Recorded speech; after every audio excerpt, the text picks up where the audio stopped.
नमस्कार, जय श्री कृष्ण। आज हम फिर हाजिर हैं संडे सत्संग में।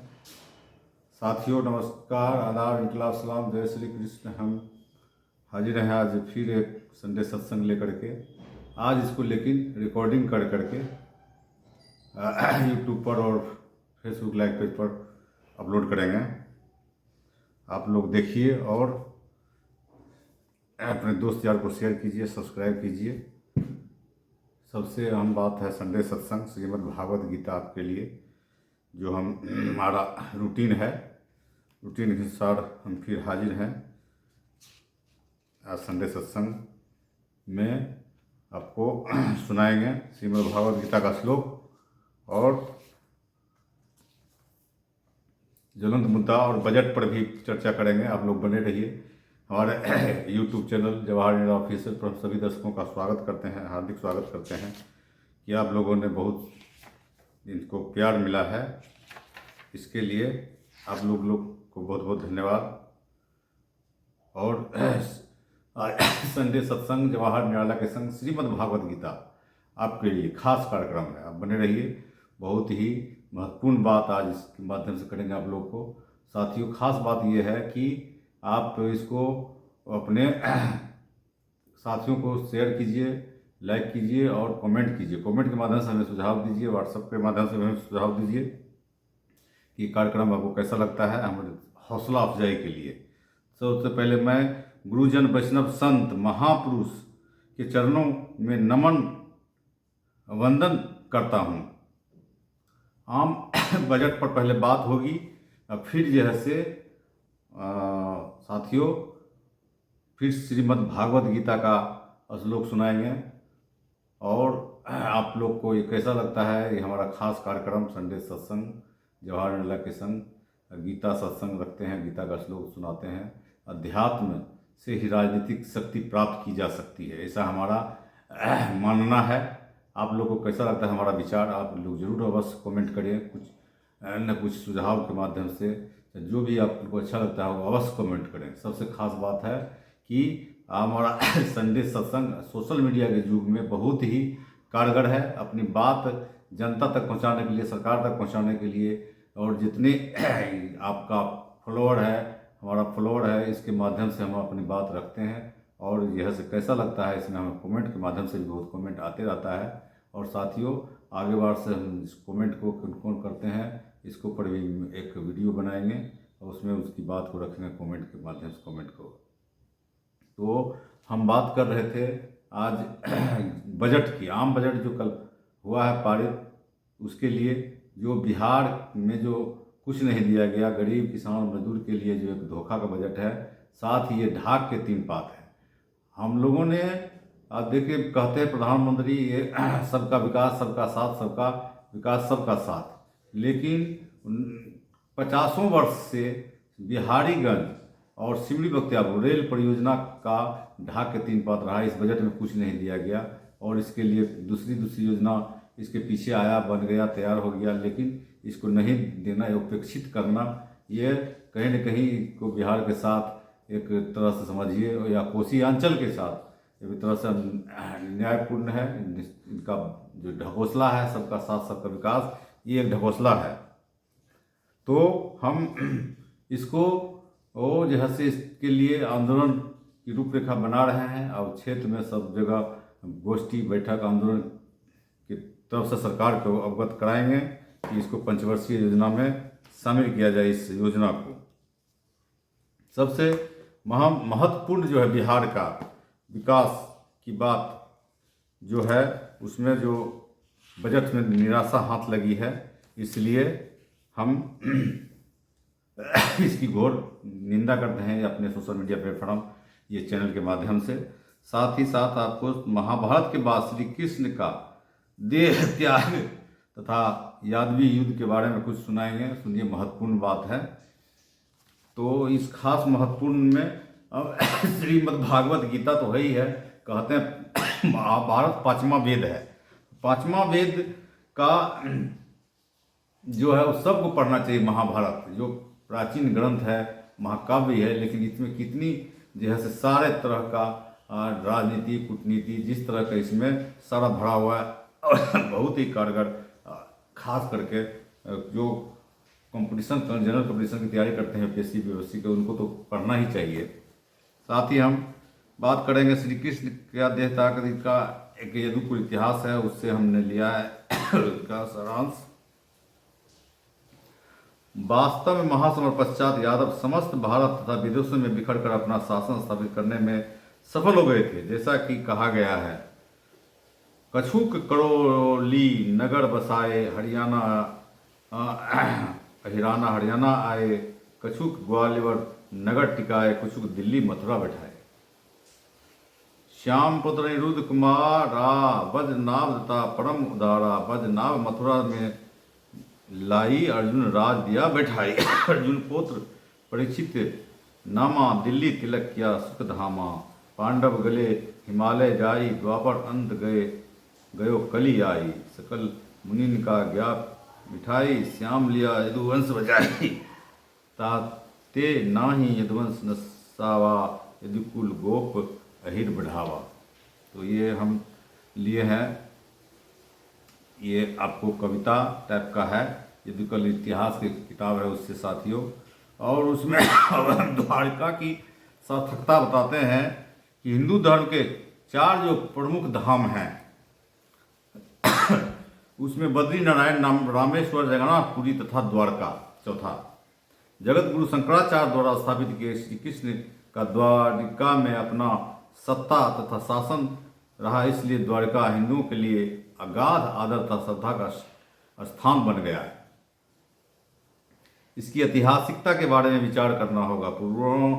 पुराणों के अनुसार भगवान श्री कृष्ण ने जरासंध के बढ़ते प्रभाव को रोकने तथा शांति बनाए रखने, जिससे कि व्यर्थ में जनहानि न हो, श्री कृष्ण यादवों के साथ पश्चिमी समुद्र तट के पास द्वारका चले गए। इसलिए श्री कृष्ण को रणछोड़ भी कहा जाता है। आज भी द्वारका गुजरात के समुद्र तट के पास ओखा जिले में स्थित है तथा कुछ समुद्र के मध्य ओखा से लगभग 55 किलोमीटर दूर पर छोटा सा द्वीप है, जिसे वेट द्वारका कहते हैं।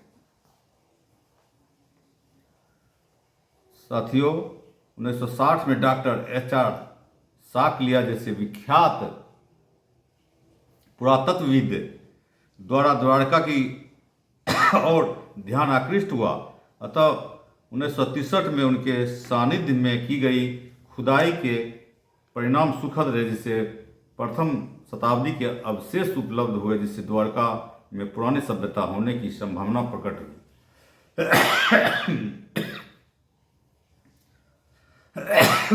1979 में फिर द्वारका तथा वेट द्वारका की खुदाई का कार्य डॉक्टर SR राव के नेतृत्व में आरंभ हुआ। थोड़ी हल्की खांसी होगी साथियों, इसके डिस्टर्ब के लिए खेद प्रकट करते हैं। और जिन्होंने 79 में फिर द्वारका की खुदाई का कार्य किए SR राव के नेतृत्व में आरंभ हुआ, जिन्होंने नांदला तथा हड़प्पा संस्कृति को खोज तथा अध्ययन में महत्वपूर्ण भूमिका अदा की। डॉक्टर राव के नेतृत्व में खुदाई का कार्य सुचारू रूप से चला, अनेकों अवशेष प्राप्त हुए। हालांकि श्री कृष्ण का आज से 5000 वर्ष काल आंका जाता है। इसको संक्षेप में बता रहे हैं साथियों, विस्तार से बहुत लंबा वीडियो हो जाएगा। हालांकि डॉक्टर RS राव महाभारत काल को ईसा से 1442 वर्ष पूर्व मानते हैं। उनका भी उस हिसाब से 3400-3500 वर्ष हुआ साथियों। तो इस 3 बार द्वारका का लगभग 3 बार पतन तथा उत्थान हुआ, जिससे उसका वास्तविक मूल्यांकन करना दुर्लभ नजर आता है, उन्होंने लिखा है। साथ ही महत्वपूर्ण स्थल तथा अवशेष सागर में समर्पित हो चुके हैं। यह भी माना जा सकता है कि वेट द्वारका जो ओखा बंदरगाह समीप है, जो द्वीप न होकर धरती से जुड़ा कोई समुद्री किनारा हो तथा विभिन्न प्राकृतिक प्रकोपों, परिवर्तन तथा भूस्खलन के कारण द्वीप बन गया। सबसे बड़ी बात द्वारका के बारे में चर्चा कर रहे हैं। घट जातक रचना जो लगभग सन 300 ईस्वी के आसपास की आंकी जाती है। घट जातक रचना द्वारका के भारत सबसे प्राचीन अभिलेख सन 574 ईस्वी का गरुलम नरेश राजा सिंह द्वितीय जो ताम्रपत्र में अंकित है प्राप्त हुआ, उसमें अपने पिता को श्री कृष्ण की तरह द्वारकाधीश से संबोधित किया है। देखिए वो इतना का मिला है। खैर इसको हम इतने पर रखेंगे। इसकी साथियों आप लोग जैसे फिर कहते हैं कि गुनाह की आप लोग अपना भी कमेंट दिया कीजिए, हमारा ऐसा सत्संग कैसा लगा साथियों। तो ये हम सुना रहे थे आपको द्वारका के बारे में और श्री कृष्ण के और यादव के कहाँ कहाँ इसका हुआ है, सब विस्तार से तो नहीं, लेकिन इसको संक्षेप में हमने बताने का काम किया है। अब आते हैं हम अपनी श्रीमद् भागवत गीता का, जहाँ से हमारा अगला पिछला एपिसोड में हुआ था, वहाँ से ही इस श्लोक को शुरू करेंगे। तो साथियों सुनिए, कहते हैं श्रीमद् भागवत गीता का एक श्लोक भी आप सुन लेते हैं तो वो जैसे बहुत बड़ा फलदायक होता है। आप अपने घर में रखिए, एक पुस्तक नहीं रखते हैं तो इस माध्यम से कार्यक्रम सुनते हैं और दूसरे को भी इसको शेयर कीजिए, जिसका इसका लाभ और सभी लोगों को मिल सकते हैं। सुनिए तो श्लोक 6 और अध्याय 2 सांख्य योग का अध्याय 2 का 6 श्लोक, 5वां तक हमारा हो गया था। तो अब इसका 6 सुना रहे हैं, सुनिए। न च एतत् विदम कत्रतन गरीयः यदि वा जयेम यदि वा न जयेयु यान एव हत्वा न जिजीविषाम ते अवस्थिता प्रमुखे धर्तराष्ट्रः। हम इसका हिंदी बताते हैं, सुनिए। हम यह भी नहीं जानते हैं क्या श्रेष्ठ है, अर्थात हम जीतेंगे या वे जीतेंगे जिसको मारकर जीना नहीं चाहते हैं, वे धृतराष्ट्र के पुत्र सामने खड़े हैं। ये अर्जुन जी श्री कृष्ण जी से कह रहे हैं। इसकी टिप्पणी है, यहाँ शंका हारने या जीतने का नहीं बल्कि यह है कि हार या जीत में श्रेष्ठ क्या है, जैसा कि श्लोक 7 में स्पष्ट किया गया है। सुनिए 7वां श्लोक। कर्पण्य दोष उपहत स्वभावः पृच्छामि त्वां धर्म सम्मूढ़ चेताः यत श्रेयः स्थायत निश्चितं ब्रूहि तत् मे शिष्यः ते अहं साधिमां त्वां प्रपन्नम्। सुनिए इसका अर्थ, कार्पण्य दोष से अभिभूत स्वभाव वाला धर्म के विषय में मोहित चित्त वाला तुमसे पूछ रहा हूँ, जो कल्याणकारी हो वह निश्चय पूर्वक मुझसे कहिए। मैं तुम्हारा शिष्य हूँ, तुम्हारी शरण में आया हूँ, मुझको शिक्षा दीजिए। टिप्पणी सुनिए। कर्पण्य दोष अपने सर्वगुण सहित अर्थात अपने दोषों पर विचार यह भगवत शरणगति का मुख्य अंग माना गया है। जहाँ लेस मात्र भी अहंकार नहीं रहता। नारद 5 रात्र में कार्पण्य शरणागति को 6 अंगों में एक अंग कहा गया, जो मनुष्य देह द्वारा बिना आत्मज्ञान प्राप्त किए उसे नष्ट कर देता है, वह कृपण्य अथवा कायर है।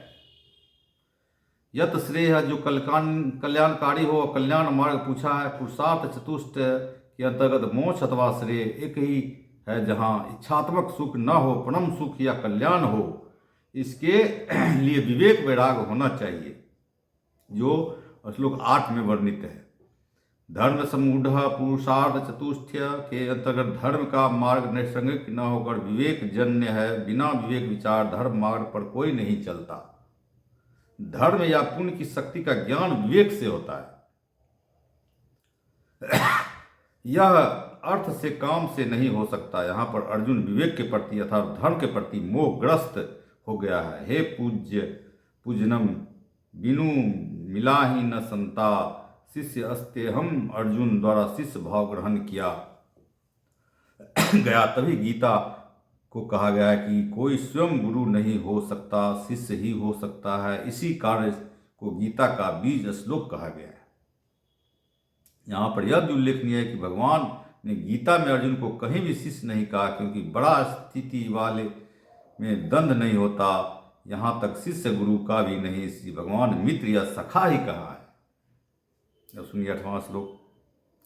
न ही प्रपश्यामि मम अपनुध्यात यत शोकम उत सोनम इंद्रियाणाम अवाप्य भूमो असपत्नम हृदम राज्यम सुरनाम अपि च अधिपत्यम। अर्थ, क्योंकि पृथ्वी पर शत्रु रहित समृद्ध राज और देवताओं का आधिपत्य पाकर भी मेरी इंद्रियों को सुखाने वाले शोक को जो दूर कर सके उसे नहीं देख रहा हूँ। टिप्पणी है, श्लोक में वर्णित शोक विवेक जागृत करने के लिए यह समृद्ध राज शत्रु शून्य राज अथवा सभी प्रकार सुख सुविधाओं के लिए नहीं है। तो साथियों, इसको हम यहीं तक रखेंगे। बताए पहले कि 3 4 5 श्लोक कहना है। और ख़ास बात है कि लोग आप जितना शॉर्ट हम कर रहे हैं, कुछ कम वीडियो बना कर अपलोड करेंगे, शॉर्ट रखें, लेकिन कोशिश रहता है कि सब दिन रखें। इस पहले लाइव होते थे, अब लाइव की जगह हम नया विचार आया। साथियों, आप लोग कैसा लगता है कि हमने ये इसको वीडियो बना के अपलोड कर रहे हैं? आप लोग कैसा लगा, इस पर भी कमेंट कीजिए, सुझाव दीजिए। पहले इस पर लाइव होते थे यूट्यूब पर और फेसबुक लाइव पर, लेकिन अब विचार है कि एक ही बार वीडियो बनाएंगे तो दोनों पर अपलोड हो जाएगा। तो आज जो फेसबुक पर देखते हैं तो आप फॉलो कीजिए, यूट्यूब पर देखते हैं तो लाइक कीजिए, सब्सक्राइब कीजिए और अपने दोस्त यार को भी शेयर कीजिए।